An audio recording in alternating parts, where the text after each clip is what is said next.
Alright, so this video lecture will begin our analysis of the arguments in A Call for Unity and A Letter from Birmingham Jail. Right, this is the beginning of our analysis of questions about disobeying the state and the meaning of violence and nonviolence in social and political struggle. And so first, just be thinking, what were your first impressions and your takeaways from the religious leaders' public statement against the Birmingham protests, right? Their call for unity, as they called it. Do you think the clergy made any compelling points? Were you persuaded, right? Were they correct in calling for an end to the desegregation protests in their city of Birmingham in 1963? And these events in Birmingham in April and May of 1963 are some of the most famous in the history of the civil rights movement. In fact, they're memorialized in Birmingham today through a number of art installations. And we can even, start by just considering some of the background. The context of the clergy's statement is the ongoing Birmingham campaign, or the Birmingham movement as it was sometimes called, in 1963. Right? This was a campaign of coordinated civil disobedience protests. So sit-ins, protest marches, most of which were immediately deemed illegal marches, right? Demonstrations, rallies, along with boycotts of businesses. And the campaign had three modest demands. First, desegregate the downtown stores. Second, formulate a city plan to increase Black employment in downtown businesses. And third, just create a committee to oversee the desegregation of the city's public schools. And Brown v. Board of Education was passed almost a decade ago in 1954 at this point, and Birmingham schools and schools all throughout the South have not desegregated the public institutions. Right? So these are, in retrospect, very modest demands. Yet to a vast number of people, these proposals represented a direct threat to the Southern and even the American way of life. And so advocates of these demands were met with stiff opposition, right, from white folks and the police, demonstrated by the fact that the nonviolent protesters were blasted with high-pressure water cannons capable of peeling bark off of trees, as though the protesters weren't even human beings. Now, the protest campaign was organized by the Southern Christian Leadership Conference, right?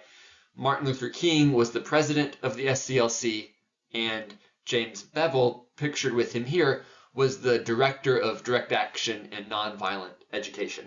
So Bevel planned and initiated and strategized the demonstrations in Birmingham. And then in the middle of this campaign, King is arrested for defying a court order prohibiting protests. He's charged with parading without a permit, and he spends a week in jail. Now, King knew that breaking the law was controversial, but as we'll see in Letter from Birmingham Jail, he argues that we have a moral obligation not to comply with unjust laws. So King spends a little over a week in a Birmingham jail, and while he's in jail, he becomes aware of a public statement released by 8 prominent white clergymen in Alabama, right? Their call for unity. And so, what do we know about the authors of this statement, right? These 8 religious leaders. Were they pro-segregation, racist bigots? Well, not at all, actually, right? Politically speaking, the clergymen were moderates by the standards of their time. And they exemplified the rationale and the value priorities typical of what King calls the white moderate. And the white moderate isn't really a bigot. It's not a Ku Klux Klanner, right?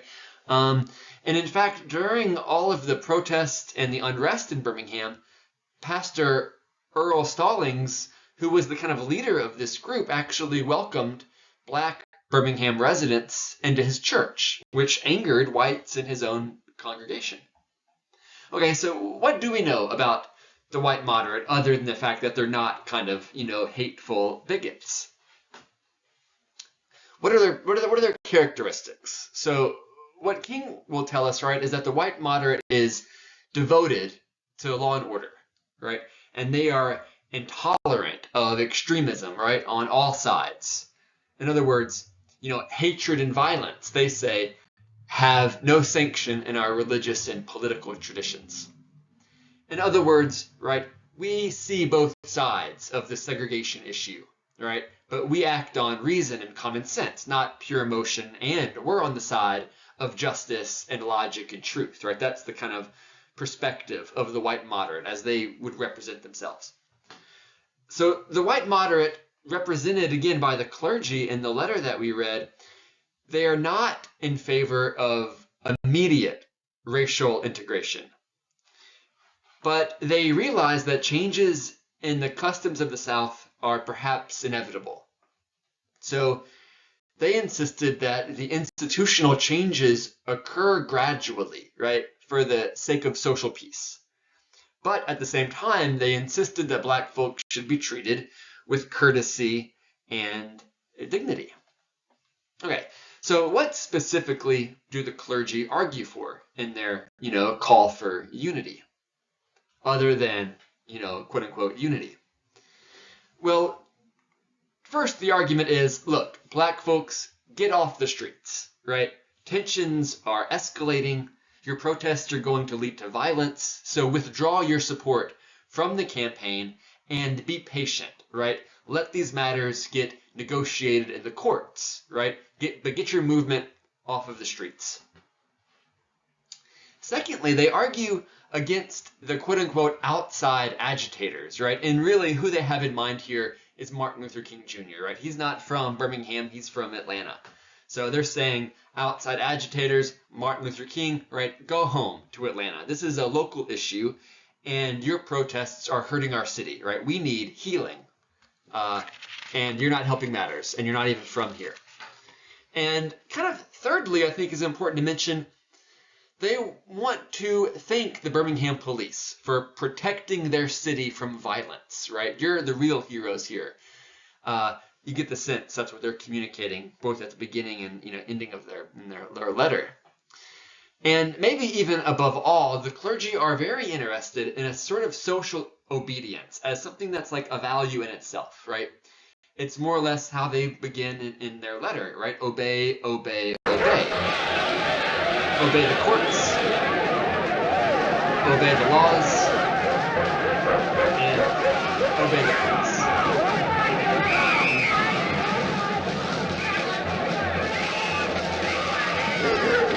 And just, here's a clip that we have from the Birmingham campaign at the point when the police dogs are brought out against the nonviolent protesters.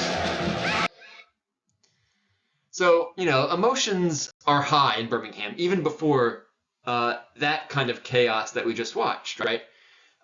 Emotions are high throughout this whole month of protest, right? White folks in Birmingham are scared. It's the civil rights rebellions have come to their city, and it maybe kind of looks like black people have finally had enough. Thousands of people have taken to the streets, and the situation feels like a ticking time bomb as more and more demonstrators begin to get arrested. Now, of course, if you're black in Birmingham, this city has always been a ticking time bomb, right, for generations. And in fact, the KKK had been literally firebombing black homes for decades. So, on the one hand, we have thousands of peaceful demonstrators in the city of Birmingham, and they are demanding, right, freedom now. And then on the other side, we have the defiant segregationist who responds, right, never. And then sort of in the middle, in this precarious demilitarized zone between these two factions, we have the moderates. And how do they respond to the demonstrators? Well, the moderate response is always wait, right? Be patient, be reasonable, right? So the white moderate views both sides as unacceptable forms of extremism that lead to violence. But the white moderate tends to sort of finger wag at the demonstrators most of all. In other words, they say, look, we get that you're impatient, but Jim Crow segregation isn't going to disappear overnight, right? What we need is a Changing Hearts campaign, and this is going to take time, right? We get it. You've got legitimate grievances, they say in the letter, right? But you can't go around breaking the laws just because you don't like the laws, right? In fact, can't you see that your chaotic protests are actually hurting your own cause? You aren't going to win any white allies by marching in the streets, paralyzing city infrastructure, and disobeying our police officers. It's only by coming together, right, that we can undo racial hatred and make equality real. Only in the context of social peace can we solve this kind of racial friction that they refer to. But your disruptive protests are destroying the possibility of social peace, and the protests are just further dividing us, right? And what we need is to come together and have unity, which means you have to stop protesting, right? And so that's more or less the white moderate perspective on social and political obedience, the necessity of social and political obedience.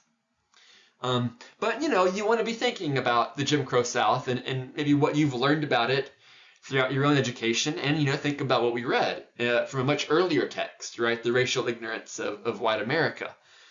Think about the nature of the Jim Crow South, which wasn't just characterized, right, by kind of segregation, but by kind of profoundly barbaric racist violence, right? Not just through kind of the police enforcing the Jim Crow laws on those who resisted them, but through things like KKK terror and lynching violence and all the rest of it, right? So keep in mind, maybe there's something not quite right in the clergy warning about the threats of violence, and ask yourself, well, hold on, isn't the situation of Birmingham already characterized by profound violence? Isn't the Jim Crow South just inherently violent?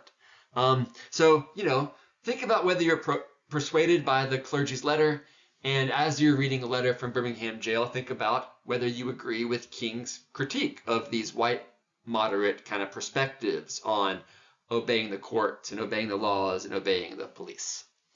And that's what the next lecture will begin to undress, right? King's response to the clergy in his very, very famous letter from a Birmingham jail. Thanks.